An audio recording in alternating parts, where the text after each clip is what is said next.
राम राम भाई सारन है। भाई मोहित शर्मा लेकर आए हैं अभी एक और न्यू मैथमेटिकल फिजिक्स की वीडियो। अब तक भाई हमने क्या पढ़ा था? Legendre differential equation, Hermite differential equation, Lagrange differential equation और बेजल डिफरेंशियल इक्वेशन। आज भाई हम क्या करेंगे, इन चारों डिफरेंशियल इक्वेशन को इस वीडियो में कवर करेंगे भाई, और एक दूसरे से रिलेट करके इनको अच्छे से याद रखने की कोशिश करेंगे भाई। तो देखो, सबसे पहले हम देखते हैं भी कि हमारे पास जो डिफरेंशियल इक्वेशन है वो होती क्या है। मतलब लेजेंड डिफरेंशियल इक्वेशन क्या होती है? 1 - x² d two y by d x square minus का 2x dy/dx plus n × n+1 y = 0। ये हमारी है भाई Legendre differential equation. Hermite differential equation क्या होती है? d2y/dx² minus 2x dy/dx plus 2ny = 0 होती है। लैग्रेंज डिफरेंशियल इक्वेशन क्या होती है? x d2y/dx² plus 1 - x dy/dx plus ny = 0 होती है। इसी प्रकार बेजल डिफरेंशियल इक्वेशन क्या होती है? x² d2y/dx² plus x dy/dx plus x² minus n² into y = 0। ये हमारे पास चारों डिफरेंशियल इक्वेशन हो गई। अब याद कैसे करेंगे? देखो भाई, सबसे पहले देखो, जो लीजेंडर डिफरेंशियल इक्वेशन है उसमें है 1 - x²। ठीक है, अगर मैं इसका डिफरेंशिएशन कर देता हूँ 1 - x² का, तो क्या आएगा? माइनस का 2x आएगा, जो हमने यहाँ पे लगा दिया। ठीक है भाई, तो ऐसे इसको याद कर सकते हैं। रिमेंबर, लीजेंडर डिफरेंशियल इक्वेशन में माइनस साइन आता है भाई। हार्माइट डिफरेंशियल इक्वेशन में भी -2x आता है। जैसे लीजेंडर में -2x आता है, ऐसे ही हार्माइट डिफरेंशियल इक्वेशन में -2x आता है।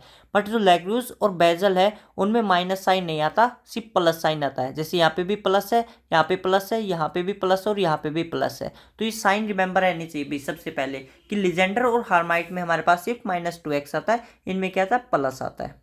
ठीक है भाई, तो ऐसे हम क्या कर सकते हैं? चारों डिफरेंशियल इक्वेशन अच्छे से याद कर सकते हैं। फिर आता है भाई हमारे पास कि पोलिनोमियल कैसे याद रखेंगे। अब देखो भाई, हमारे पास जो लीजेंडर पोलिनोमियल है, जो पी नोट एक्स है, एच नोट एक्स है, एल नोट एक्स है, ये सारे क्या भाई? 1 1 और 1 होते हैं। ठीक है, P1x क्या होगा? x के इक्वल होगा। P2x क्या होगा? हाफ ऑफ 3x² -1 होता है। P3x क्या होगा? हाफ ऑफ 5x³ -3x होगा। इसी प्रकार हार्माइट पोलिनोमियल क्या होंगे? H0x होगा 1, H1x क्या होगा? 2x के इक्वल होगा, H2x क्या होगा? 4x² -2 होगा, H3x क्या होगा? 8x³ -12x होगा। ये मैंने भाई अच्छे से वीडियो में बताया था कि कैसे याद रखना है। देखो, हमारे पास यहाँ पे क्या है? 2x है, 2x का स्क्वायर है, 2x का क्यूब है। ऐसे ही हमारे पास जब h4x निकालें तो 4x का क्यूब मिलेगा, मतलब 16x⁴ माइनस का 48x² प्लस में 12, ये हमारा h4x होगा भाई हमारे पास। ठीक है, तो आप देखो कि यहाँ पे x² है, यहाँ पे x⁴ है, यहाँ पे x³ है, यहाँ पे x⁴ है। ऐसे ही h4x निकालोगे तो x⁴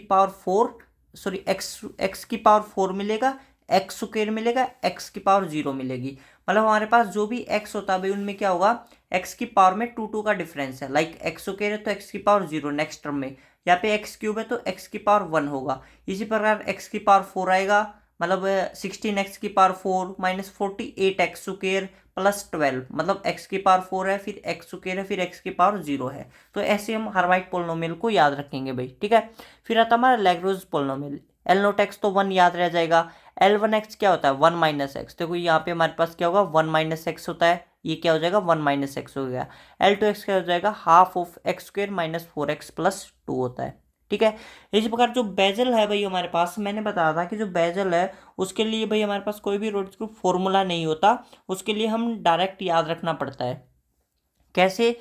हमारे पास जो जेनोट एक्स है, मैंने बताया था जेनोट एक्स किसकी तरह बिहेव करता है? कोस एक्स की तरह बिहेव करता है भाई। किसकी तरह बिहेव करता है? कोस एक्स की तरह। यहाँ पर देखो 1 x² ये तो सारे कोस में भी आते हैं भाई। हमें रिमेंबर क्या रखना है कि डिनोमिनेटर में यहाँ पे क्या आ रहा है। देखो, जेनोट एक्स की वैल्यू होगी 1 माइनस का 1/2 का square x² plus 1/2² into 1/2⁴ x⁴ plus so one, ऐसे चलेगा भाई। नेक्स्ट टर्म क्या आएगी? 1/2 का square 1/2⁴ 1/2⁶ x⁴ and so one, ऐसे चलता जाएगा। इसी प्रकार J1x क्या हो जाएगा? J1x हो जाएगा हमारे पास 1/2 ये किसकी तरह बिहेव करेगा, साइन की तरह बिहेव करेगा। तो क्या आएगा 1/2 into x minus x cube by 2 की पावर 3 प्लस एक्स की पावर 5 डिवाइड बाई 3 फैक्टोरियल 2 की पावर 5 एंड सो ऑन। ठीक है, जो एक्स क्यूब एक्स की पावर 5 ये किसकी तरह है, साइन की तरह आएंगे भाई। ठीक है, फिर हमने पढ़ा था कि अगर हमारा एन क्या हो, प्लस हाफ और माइनस हाफ हो, तो हमें क्या मिलेगा, अगर जे 1/2 एक्स क्या हो गया, मतलब एन बराबर है प्लस हाफ के लिए हमें मिलेगा √2/पाई एक्स साइन एक्स। जे माइनस हाफ के लिए क्या मिलेगा, √2/पाई एक्स कोस एक्स। ठीक है भाई, मतलब आप याद कैसे रख सकते हो, देखो यहाँ पे 0 और 1 है, 0 और 1 में से क्या छोटा है, 0 छोटा है। 0 छोटा होगा, जो छोटा होगा वो कोस की तरह बिहेव करेगा। 0 छोटा है तो ये कोस की तरह बिहेव करेगा, 1 बड़ा है तो साइन की तरह बिहेव करेगा। इनमें भी देखो भाई, एक है प्लस हाफ, एक है माइनस हाफ। जो प्लस हाफ है, मतलब जो छोटा छोटा क्या है, माइनस हाफ है। माइनस हाफ है तो कोस की तरह बिहेव करेगा, बड़ा क्या प्लस हाफ है, प्लस हाफ है तो साइन एक्स की तरह बिहेव करेगा। ऐसे हम इसको याद रख सकते हैं भाई। ठीक है, फिर आता है हमारे पास रोडिग्रेव फॉर्मूला भाई। रोडिग्रेव फॉर्मूला में हमारे पास देखो क्या होता है, जो हमारा लीजेंडर पोलिनोमियल के लिए फॉर्मूला होता है वो होता है Pnx is equal to 1/2 n factorial dn/dxn x square minus 1 होता है। ठीक है, क्या होता है, एक्स स्क्वेयर माइनस 1 हार्माइट के लिए क्या हो जाएगा, Hn(x) is equal to -1 e x square dn/dxn e की माइनस एक्स स्क्वेयर हो जाएगा। ठीक है भाई, अब इन दोनों की हेल्प से हमने लैग्रेंज के लिए रोडिग्रेव फॉर्मूला बनाया भाई। देखो कैसे, हमारे पास यहाँ पे क्या है, हार्माइट में है ई की पावर एक्स स्क्वेयर, लीजेंडर में क्या है, एन फैक्टोरियल है। तो देखो यहाँ पे हमने लिख लिया ई की power x divide by N factorial.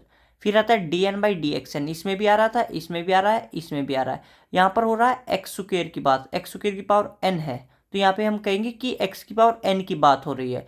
यहाँ पे क्या है, ई की पावर एक्स, मतलब ई की पावर माइनस एक्स स्क्वेयर है, यहाँ पे ई की पावर माइनस एक्स की बात हो रही है, तो हमने यहाँ पे भी ऐसे लिया एक्स की पावर एन ई की पावर माइनस एक्स। ठीक है, तो ऐसे हम तीनों को रिलेट कर सकते हैं, हम याद रख सकते हैं कि हमारे पास इसमें क्या होता है, 1/n फैक्टोरियल आता है, फिर dn/dxn एक्स स्क्वेयर माइनस 1 आता है, मतलब एक्स की पावर एन आएगा।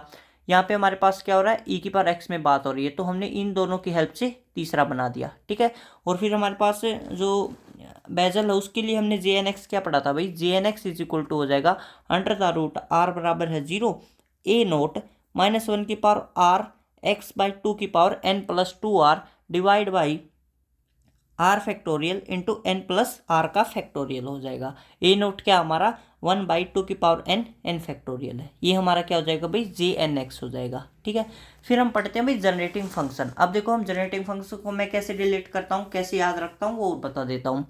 जो हमारा जनरेटिंग फंक्शन है, सबसे पहले देखो इस फॉर्म वाला जनरेटिंग फंक्शन देखो भाई, हमारे पास यहाँ पे है, हमारे पास जो लीजेंडर है उसके लिए जनरेटिंग फंक्शन है समेशन ऑफ n बराबर है 0 Pnx t की पावर n। ठीक है, हमारे पास जो पहला और जो फोर्थ है वो इस फॉर्म में मिलेगा, मतलब लीजेंडर और बेजल तो इस फॉर्म में मिलेगा, हार्माइट और लैग्रेंज है वो डिवाइड में एन फैक्टोरियल की फॉर्म में मिलेगा। रिमेंबर रहेगा भाई कि जो हमारे लीजेंडर है और देखो बेजल है ये हमारे पास डायरेक्ट इस फॉर्म में मिलेगा, मतलब हमारे पास Pnx t की पावर n jnx t की पावर n। बट जो हमारा हार्माइट है और लैग्रेंज है वो हमें इस फॉर्म में मिलेगा, समेशन ऑफ n बराबर है 0 HNX t की power n divide by n factorial summation of n बराबर 0 से LNX t की power n divide by n factorial. ठीक है भाई, तो हमारे पास ये दो n divide by n factorial मिलेगा, ये हमें डायरेक्ट सिंपल फॉर्म में मिलेंगे। तो ये तो हो गई भाई। अब इस फॉर्म की ओर बात करो भाई, देखो GXT क्या हो रहा है, 1 - 2xt प्लस टी स्क्वेयर की पावर -1/2। आपको सिर्फ ये फॉर्म याद रखनी है। इस फॉर्म से देखो मैं कैसे डिफाइन करता हूँ, यहाँ पे क्या है 1 - 2xt प्लस टी स्क्वेयर -1/2 हो गया। ठीक है, अब यहाँ पे देखो ई की पावर हमें पढ़ा था भाई कि यहाँ पे भी देखो हार्माइट एक्सपोनेंशियल की फॉर्म में था, तो यहाँ पर भी क्या होगा, एक्सपोनेंशियल की फॉर्म में होगा। तो ई की power 2xt minus T square, अगर मैं इससे क्या करता हूँ माइनस कॉमन ले लेता हूँ, मान ले माइनस मैंने कॉमन ले लिया, तो क्या बचेगा 2xt minus T square, 2xt minus T square. ये भी सिर्फ मैं याद करने की ट्रिक बता रहा हूँ कि ऐसे हम रिलेट करके हम याद रख सकते हैं। ठीक है, तो हमारे पास ये क्या हो जाएगा 1 - 2xt प्लस टी स्क्वेयर की -1/2 है, यहाँ पे क्या हो जाएगा ई की power 2xt minus T square हो गया। ठीक है, अब देखो यहाँ पे हमारे पास क्या है माइनस का एक्स टी है। ठीक है, तो यहाँ पे देखो ई की पावर माइनस का एक्स टी हो गया, यहाँ पे क्या है 1 प्लस टी स्क्वेयर है, डिवाइड में आ जाएगा 1 माइनस टी और होल डिवाइड में आ जाएगा 1 माइनस टी। ठीक है, तो ई की पावर माइनस का एक्स टी डिवाइड में 1 minus T divide by 1 minus T हो जाएगा। ठीक है, तो हम इसको ऐसे याद रख सकते हैं। तो ये तीनों रिलेट हो गए भाई एक दूसरे से। और फिर फोर्थ क्या हो जाएगा, जो ये हमारे पास जी एक्स टी हो जाएगा ई की power x by two T minus 1 by T. क्या हो जाएगा, टी माइनस 1 बाई टी हो जाएगा। ठीक है, ये बेसल के लिए हो गया। अब आती है भाई हमारे पास last condition, orthogonal condition. Orthogonal condition में हमारे पास सबसे पहले हमें क्या याद रखना है, लिमिट याद रखनी है भाई, कि हमारे पास जो लीजेंडर उसमें लिमिट होती है -1 से +1, हार्माइट में लिमिट होती है -इनफाइनाइट से +इनफाइनाइट, लैग्रेंज में जो लिमिट होती है वो होती है 0 से इनफाइनाइट, और बेजल में जो लिमिट होती है वो होती है 0 से 1 होती है। ठीक है, तो अब देखो भाई लीजेंडर के लिए -1 से 1 लिमिट है, P M X P N X D X is equal to हो जाएगा 2 divide by 2n+1 delta M N हो जाएगा। हार्माइट में क्या हो जाएगा, integration of -infinite to infinite e की power -x square H N X H M X D X is equal to हो जाएगा 2 की power n factorial root pi delta M N हो जाएगा। इसका लैग्रेंज में क्या हो जाएगा, ई की power integration of 0 to infinite e की -x L N X divide by N factorial L M X divide by M factorial D X is equal to हो जाएगा डेल्टा एम एन। अगर मैं क्या करता हूँ, m बराबर है n कर देता हूँ, क्या, अगर m बराबर है n कर देते हैं तो ये हमारे पास n फैक्टोरियल का स्क्वायर हो जाएगा, जो कि ये राइट हैंड साइड में आ गया। यहाँ पर क्या भाई हमारा m बराबर है n के बराबर। ठीक है, अब देखो भाई हमारा क्या होता है फोर्थ में, 0 से 1 x J n alpha x J n beta x D x बराबर क्या हो जाएगा, half of J dash n+1 into alpha का स्क्वायर डेल अल्फा बीटा। यहाँ पे हमारे पास जो ये जो डिफ्रेंशिएशन की कंडीशन ये सिर्फ किस पे डिपेंड है, सिर्फ अल्फा पे डिपेंड है, मतलब सिर्फ ये अल्फा का फंक्शन है। तो क्या हो जाएगा, half of J dash n+1 alpha का स्क्वायर डेल अल्फा बीटा। यहाँ पे अगर हमारा अल्फा बराबर है बीटा क्या हो जाएगा, तो हमें राइट हैंड साइड में वैल्यू मिलेगी। अगर अल्फा बराबर बीटा नहीं होगा तो राइट हैंड साइड में क्या आ जाएगा, हमारा 0 आ जाता है भाई। ठीक है, तो ये हमारे पास भाई चारों डिफरेंशियल इक्वेशन आज कवर हो जाती है। जो हमारा नेक्स्ट टॉपिक होगा वो होगा भाई लैपलास ट्रांसफॉर्म के ऊपर, जो हम नेक्स्ट वीडियो में कवर करेंगे। फिर हमारे पास भाई लैपलास ट्रांसफॉर्म के बाद हम फोरियर सीरीज पढ़ेंगे, फोरियर ट्रांसफॉर्म पढ़ेंगे भाई। Okay, thank you.